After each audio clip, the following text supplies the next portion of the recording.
Hingað kominn Aðalsteinn Hákonarson. Aðalsteinn, þú ert endurskoðandi að mennt og starfar hjá ríkisskattstjóra og hefur nú tekið þátt í þjóðfélagsumræðu. Þú skrifaði nú grein sem vakti geysilega athygli hér í vetur viðskiptavild og þú má nú segja að þetta blað sem þið eru að gefa út hjá ríkisskattstjóra 10 séu bara orðið helsta blað landsins. Fólk sækir í þær ýmsar hugmyndir og skoðanir, en þú hefur skrifað grein núna aðra sem heitir Skuldauppgjör í Skjaldborgum og þar ertu að gagnrýna þessar hugmyndir skuldaafskriftir og ég sem sagt bið þig að lýsa þess aðeins fyrir okkur. Já, það má kannski segja að sko þegar greinin var skrifuð það nú einar 3 vikur síðan þá voru þessi mál í vinnslu, skulum við segja. Já. Og þetta var nú breyst aðeins síðan, það er nú komin einhver lending í þetta gagnvart einstaklingunum sko. En þessu var frestað með fyrirtækin og svo umræða hún verður áfram og það er kannski helst það sem að ég hef svona haft áhyggjur af að það er verið að það er verið að gera sko stílbrot á skattkerfinu með þessu. Já. Og það felst í því að það eru raun og veru engar tekjur í atvinnurekstri sem eru undanþegnar skattskyldu. Og þegar viðskipti milli skattskyldara fyrirtækja fara fram þá er það venjulega gjöld í öðru og tekjur í hinu. Og í þessu tilviki þá myndi það gerast að sá sem afskrifar skuldina hann færir hana til gjalda og fær skattfrádrátt út á hana afskriftina, en sá sem færir hana eftirgjöfuna til tekna hann fær líka frádrátt, þannig að þetta er algjör stílbrot að mínu mati og bara stór slys ef að þetta myndi henda. En við erum að, hvaða lán erum við hvaða afskriftir erum við að tala afskriftir af hvaða lánum? Já, þá erum við að tala sko fyrirtækjar, skuldir fyrirtækja og þau fyrirtæki sem ég held að muni lenda þarna í þessum hópi að koma til álita, að þetta eru fyrirtæki sem hafa verið keypt með þessum hætti að þau hafa borgað kaupverðin sjálf þessi fyrirtæki. Þetta eru fyrirtæki sem að tengdust mjög útrásinni. Já.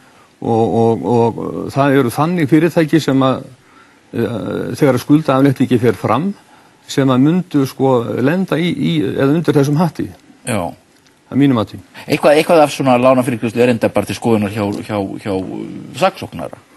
Já, eflaust, ég ger ráð fyrir því. Já. Ég er nú ekki innanbúða maður þar, þannig ég þori ekki að svara því. En þetta eru þá eitthvað litið þessi svo kúlulán eða? Já, þetta er mikið þannig en gagnvart einstakling vorum að þá verða í raun og veru öll lán undir, skilst mér, að það sé komin lending í það sko.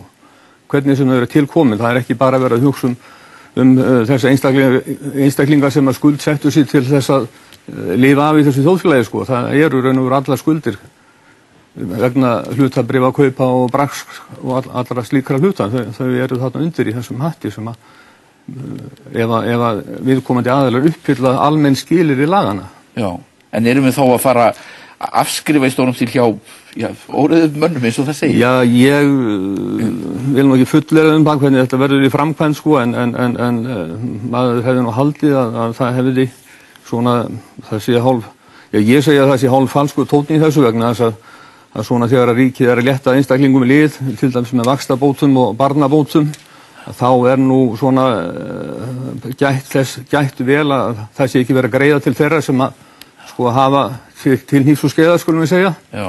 En þarna virðast allar skuldir eiga að koma undir. Já. En nú náttúrulega eru þetta eru fyrirtæki sem eru kannski, voru alltaf eitthvað svona pappís, það var alltaf eitthvað svona pappísgróði, Já, það má kannski segja sko að þessi fyrirtæki sem er að lenda í þessari stöðu að menn vilja, það er verið að þrýsta á sko að það sé verið að fella niður skuldir og menn borgi ekki skatt af niðurfellingunni. Að þetta eru að mínum að aðalega rekstrarfyrirtæki sem voru keypt með þeim hætti að fyrirtækin borguðu sjálf kaupverðið og færðu upp viðskiptavilda móti.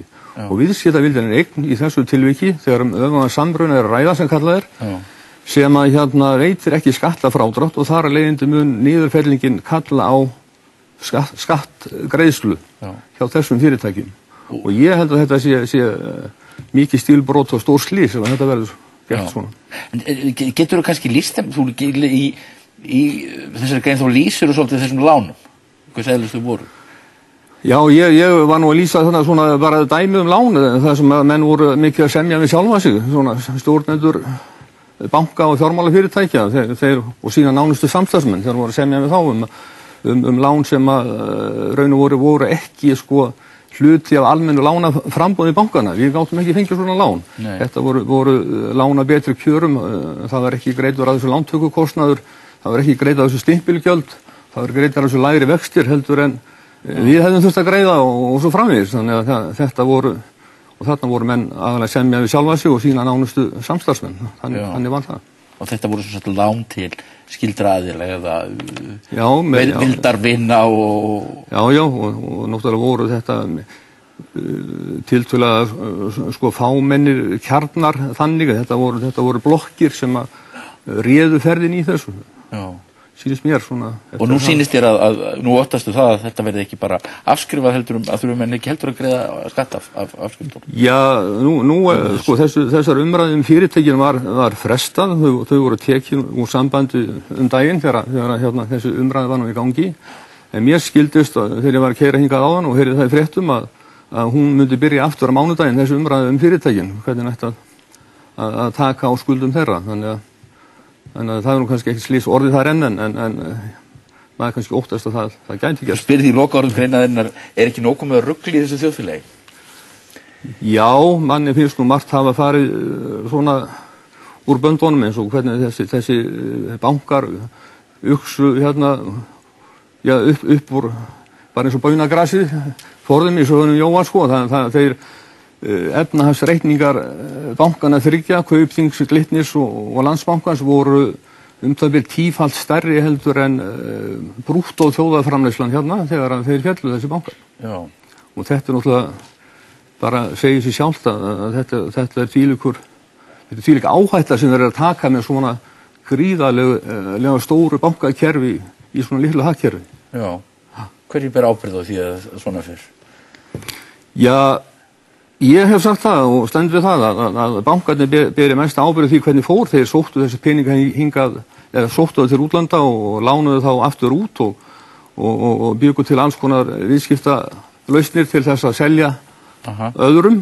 Síðan náttúrulega eru pólitíkusar og eftirlitsstofnanir, fjármálaeftirlit og seðlabanki sem að sennilega hafa ekki verið undir það búin að takast á við þessa heimsvæðingu, globalization eins og menn kalla það sko. En við erum að tala þarna lán, svo við klárum þetta, við erum meðal að tala þessi lán sem að voru veitt til dæmis í Kaupþingi, stjórnendum til hlutabréfa. Og þetta eru gríðarlega fjárhæðir sem þetta voru, það talaði hvað, 50 milljarða til stjórnenda og starfsmanna í Kaupþingi. Já. Og þú ert ekki sáttur við að menn sleppi frá þessu? Já, við skulum segja að það er mjög skrítið sko að svona lán sem voru tekin til þessara hluta að þau séu sko ekki skattskyld niðurfelling á þeim að mínum mati. Aðalsteinn, ég þakka þér kærlega fyrir að koma í þáttinn, við ætlum að heyra í honum Guðmundi Franklín.